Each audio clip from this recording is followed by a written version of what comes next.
Ang pagtul-id sa sayop dili pagpanaway, kundili usa ka pagporma sa gugma.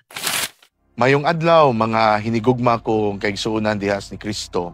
Ako si Father Jessam Pelicano, usa sa mga bag-ong ginaordinahang pari dinhi sa atong Archdiocese sa Sugbo, nga niya karon na-assign sa Santo Niño Parish sa lungsod sa Medellin.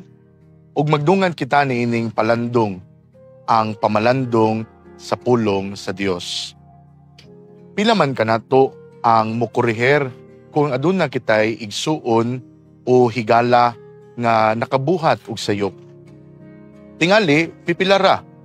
Kaya usahay mahadlok ta nga malain ba, mahiubos o maglagot ang atong isikatawo.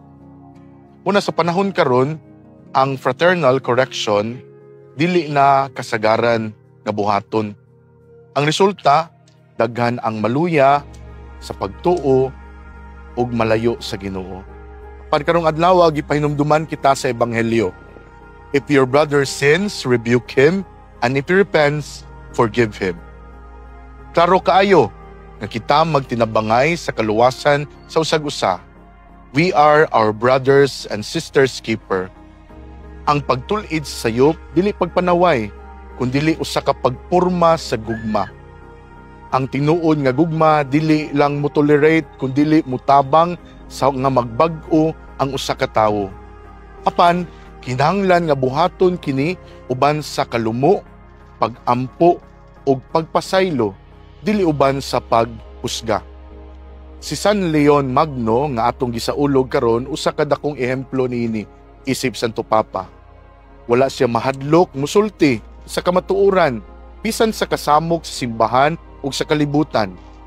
Nagsulti siya dili aron mulabaw kundi aron magmalig-on ang pagtuo sa mga Kristiyano. Tinuod mga igsuon, lisod kini nga buhaton.